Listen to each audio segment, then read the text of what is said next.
খুব ভয়াবহ ব্যাপারটা হয়ে উঠে আসছে না, দিনের পর দিন এত গরম, এত তাপমাত্রা বেড়েছিল। গরমকালের বদলে শীতকালে হলে একটু আমার মনে হয় আরও হয়তো ভোটের পার্সেন্টেজ বাড়তো। সেই জন্য আমরাই রেসপন্সিবল, প্রকৃতিকে দোষ দিয়ে লাভ নেই। ভোট যদি না হতো এই গরমের মধ্যে মানে খুবই ভালো হতো। দেশে ভোট ছাড়ার কোনো কথা নেই, রাজ্যে ভোট ছাড়ার কোনো কথা। ভুল সেই অর্থে বলা যায় না, কিন্তু হয়তো চেঞ্জ করলে ভালো হয়। মানুষ এখন আফিমের নেশায় দৌড়চ্ছে। ডিম ভাত চলো, ডিম ভাত, ব্রিগেড ব্রিগেড চলো। গরমটা তো চাই, হ্যাঁ না, যতটা আছে ততটা এনজয় করুন। হ্যাঁ, ভালো তো নিশ্চয়ই হতো, যদি দেরি করে করতো আরও ভালো হতো। ধীরে ধীরে ধ্বংসের পথে এগিয়ে নিয়ে যাচ্ছে, ঠিক আছে? এর জন্য তো সচেতনভাবে যত গরমই পড়ুক ভোটটা দিতে হবে। মানুষের 500,000 টাকায় ভুলে যাচ্ছে, সে যেই দিক না কেন, স্টেট হোক সেন্টার হোক। আমাদের জন্য বেশ কষ্টদায়ক, প্রার্থীদের জন্য কষ্টদায়ক। রান্নাঘরে ঢুকে গেছে পলিটিক্স। বেঙ্গলে এটা ছিল না। দুটো গরমই ভালো লাগছে, খুব ভালো লাগছে, এনজয়েবল না। আজকে বাঙালি দেখুন, বাঙালি চলে গেছে ওই ডিম ভাতে চলে গেছে। রাজ্য জুড়ে তাপপ্রবাহের সতর্কতা জারি করা হয়েছে। তার মধ্যেই গণতন্ত্রের মহা উৎসব ভোট চলছে, কিন্তু এই ভোটের মধ্যেই গরমকে উপেক্ষা করে ভোট দিতে যেতে হচ্ছে সাধারণ মানুষকে। কি বলছেন আমজনতা, শুনে নেব তাদের মুখ থেকেই। বিশেষত খুব ভয়াবহ ব্যাপারটা হয়ে উঠে আসছে না, দিনের পর দিন এত গরম, এত তাপমাত্রা বেড়ে চলেছে, মানুষের শরীর খারাপ হয়ে পড়ছে নানা রকমভাবে। আমি অসুস্থ হয়ে পড়েছিলাম, মানে আজকে আমি খুব অসুস্থ হয়ে পড়েছিলাম, মানে এত গরমে এত প্রভাবে। মানে এই গরমের মধ্যে যদি ভোট না হতো ভালো হতো,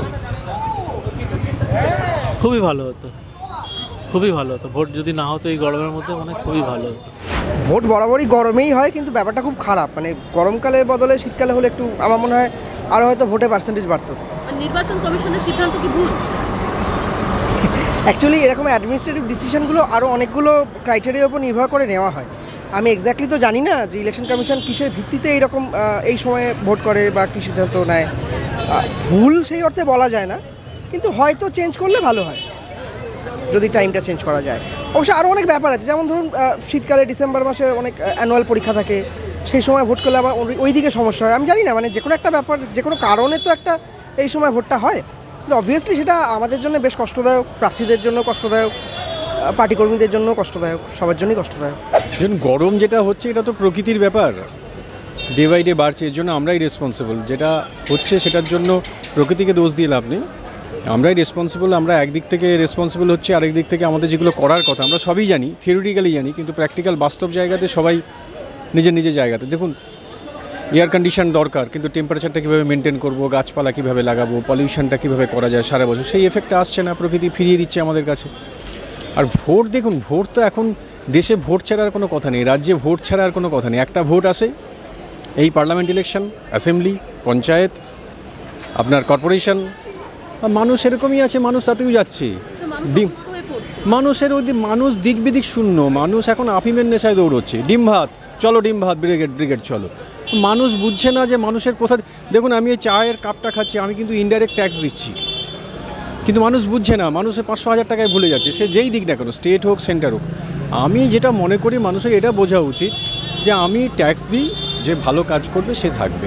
ভোট নিয়ে এত কিসের মারামারি, ভাইয়ে ভাইয়ে দ্বন্দ্ব, ভাইয়ের মধ্যে এই ভাই এই পার্টি, ওই ভাই ওই পার্টি। রান্নাঘরে ঢুকে গেছে পলিটিক্স। বেঙ্গলে এটা ছিল না। বাঙালির, শুনুন, বাঙালির একটা অস্মিতা ছিল। নেতাজি সুভাষচন্দ্র বোস, স্বামী বিবেকানন্দ, বিদ্যাসাগর, বঙ্কিমচন্দ্র। আমি দেখুন না, আপনি সাহিত্য, বিজ্ঞান, খেলাধুলো, আপনার স্পিরিচুয়ালিটি, কোথায় বাঙালি পিছিয়ে? সব জায়গাতে বাঙালি এগিয়ে ছিল। আজকে বাঙালি দেখুন, বাঙালি চলে গেছে ওই ডিম ভাতে চলে গেছে, কারণ আমরাই এটা নিয়ে গেছি নিজেদেরকে। বাঙালিকে একটু নিজের জায়গাটা ফিরে আসতে হবে, পলিটিক্স থেকে বেরোতে হবে। ভালো এনজয় করছি, গরমটা তো চাই, হ্যাঁ না, যতটা আছে ততটা এনজয় করুন। দুটো গরমই ভালো লাগছে, খুব ভালো লাগছে, এনজয়েবল না। বর্ষা তো বর্ষা যায়, বর্ষা আসবে, তখন আপনি বলবেন যে কি চার বর্ষা ভালো লাগছে না। মানুষের তো কিছুই ভালো লাগে না, উই ডোন্ট লাইক এনিথিং না। আপনার তো কিছু করার নেই, আপনার তো কিছু, গরম আসলে আপনার সহ্য করতে হবে। আমরা কি ঘরে বসে আছি? We are working on that. নির্বাচন কমিশন কি অন্য কোনো সিদ্ধান্ত নিতে ভালো হতো? না, মোটেই না, মোটেই না। দরকার ছিল, দরকার না। শীতকালে ভোট তো কোনোদিন দেখিনি, আকাশ কুসুম কী করে ভাবছি। গতানুগতিকভাবে চলে আসছে, আমরা ওটাকে আন্ডু কী করে করব? হঠাৎ করে এইভাবে ভাবা সম্ভব নয়, অ্যাটলিস্ট আমি তো ভাবতে পারি না। যেতে হবে। গরমে ভোট না হতো ভালো হতো। এই গরমটা পড়ে গেছে, আর কি করা যাবে, দিতে তো হবেই। ভোটটা কি পরে হলে ভালো হতো? হ্যাঁ, ভালো তো নিশ্চয়ই হতো, যদি দেরি করে করতো আরও ভালো হতো। নাহলে এত গরম না, প্রচণ্ড গরম। না দেখুন, ভোটটা তো এটা তো নাগরিক ইয়ের মধ্যে নাগরিক সচেতনতা, এটা তো যা চলছে এখন, মানে বর্তমানে সামাজিক যে অবস্থা, যেভাবে মানে বিজেপি বলুন বা তৃণমূল বলুন, যেভাবে দেশ এবং রাজ্যকে যেভাবে একটা ধীরে ধীরে ধ্বংসের পথে এগিয়ে নিয়ে যাচ্ছে, ঠিক আছে, এর জন্য তো সচেতনভাবে যত গরমই পড়ুক ভোটটা দিতে হবে, এবং ভোটটা যার যার নাগরিক অধিকার যেভাবে যার মানে প্রয়োগ করা সেটাকে এনশিওর করতে হবে, এটা সরকারকেই করতে হবে।